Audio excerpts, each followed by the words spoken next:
Assalamualaikum warahmatullahi wabarakatuh. Nama saya Faida Nurfaiza. Saya dari Prodi Pendidikan Bahasa dan Sastra Indonesia dari kelas 2023A dengan akronim 029. Pada kesempatan kali ini, saya akan menceritakan sebuah dongeng yang berjudul Cinderella.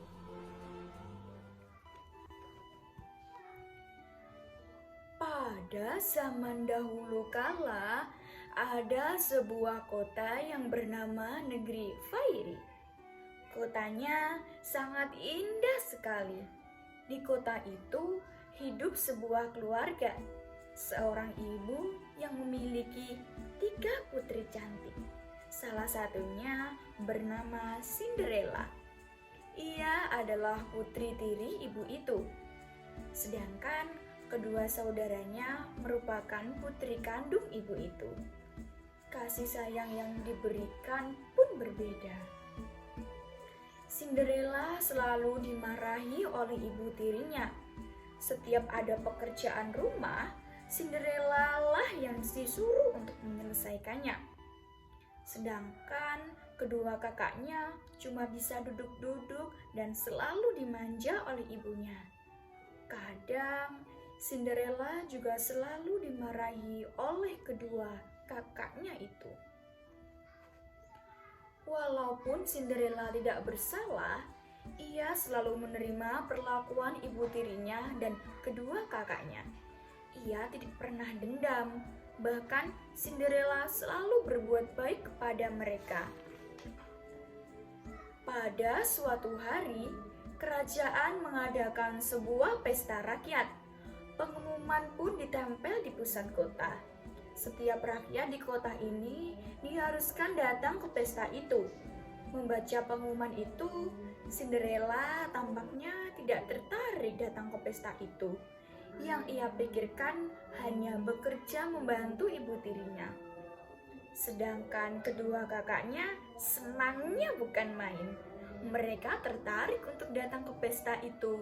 Bahkan mereka membeli pakaian yang indah dan berdandan sangat cantik. Mereka tampaknya ingin menarik hati pangeran. Ibu, aku ingin membeli pakaian yang bagus dan berdandan secantik mungkin.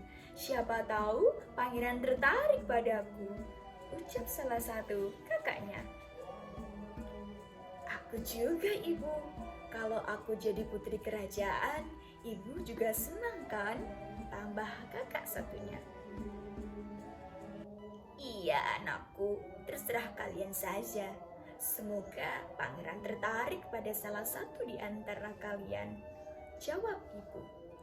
Tanpa disengaja, Cinderella mendengarkan obrolan mereka. Tampaknya Cinderella berubah pikiran. Ia ingin mencoba datang ke pesta itu. Kamu nguping pembicaraan kami ya Cinderella, bentak ibu tirinya. Kamu tidak boleh datang ke pesta itu. Kamu di rumah saja.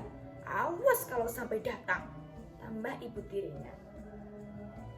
Iya, mana mungkin pangeran tertarik sama kamu Cinderella. Jangan mempermalukan dirimu sendiri. Ejek salah satu kakaknya.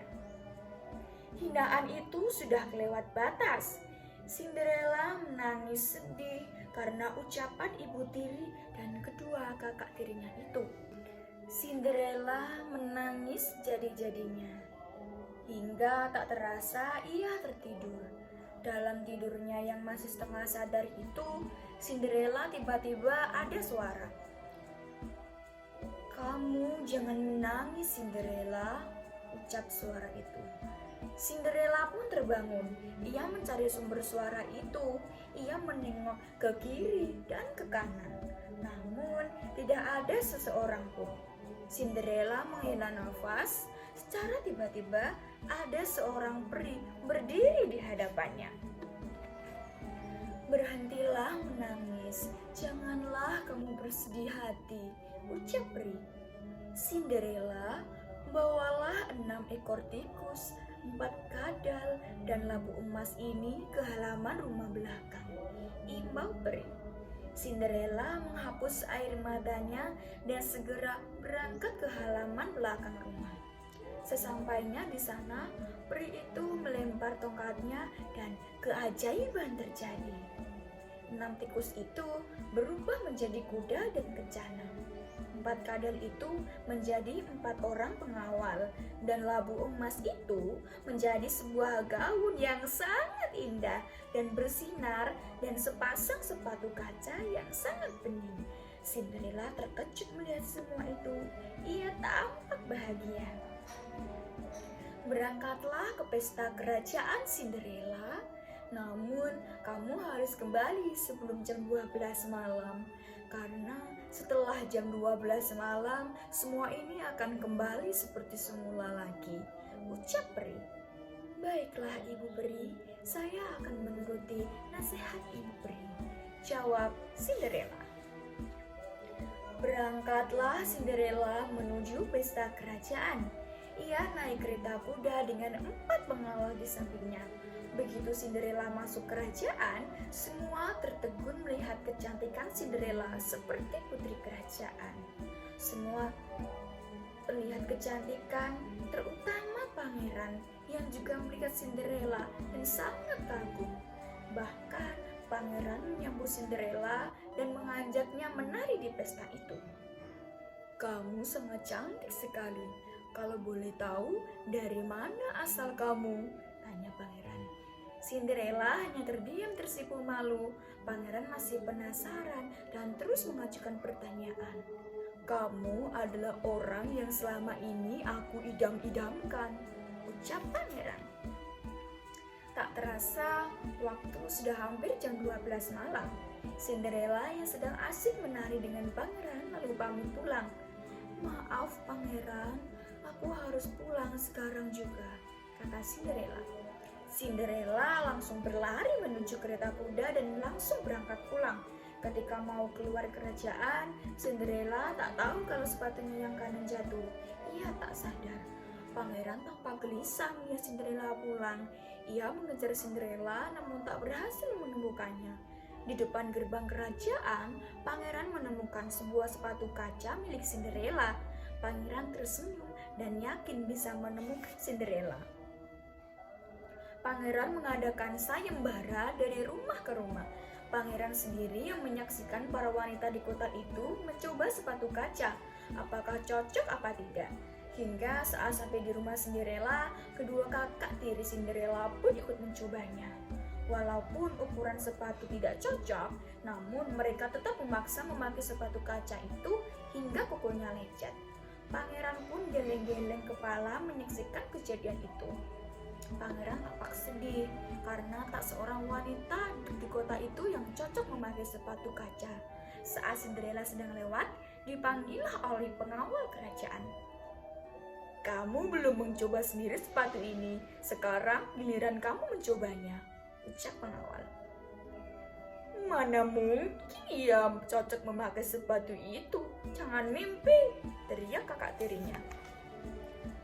"Semua berhak mencoba tak terkecuali," jawab pengawal. Cinderella pun mencoba sepatu kaca itu. Namun, apa yang terjadi? Ternyata sepatu kaca itu pas dan cocok dipakai Cinderella. "Kamu adalah putri itu." "Pangeran, pangeran, putri itu sudah kami temukan," teriak pengawal. Pangeran yang sedang menunggu di luar rumah bergegas masuk menemui Cinderella. Sebelum pangeran masuk, Ibu Peri merubah Cinderella seperti waktu datang ke pesta itu, dengan gaun yang cantik dan menawan. Pangeran kagum melihat Cinderella. "Memang benar, kamulah putri yang aku cari," ucap pangeran. Cinderella akhirnya diajak pangeran ke kerajaan. Raja menyambutnya dengan senang karena anaknya sudah menemukan pujaan hatinya. Kini Cinderella menjadi putri kerajaan yang tetap rendah hati. Walau kini Cinderella sudah menjadi keluarga kerajaan, ia tetap tidak lupa kepada ibu dan kakak tirinya. Cinderella tidak dendam dengan mereka. Justru Cinderella selalu mengirimkan hadiah untuk mereka di rumah, dan akhirnya dongeng Cinderella ini berakhir dengan penuh kebahagiaan. kebahagiaan. Jadilah pribadi yang baik dan santun. Tetap rendah hati walau kedudukanmu tinggi di mata manusia. Dan jadilah pemaaf untuk orang-orang yang telah melukai hatimu. Sekian dari saya, kurang lebihnya mohon maaf. Wassalamualaikum warahmatullahi wabarakatuh.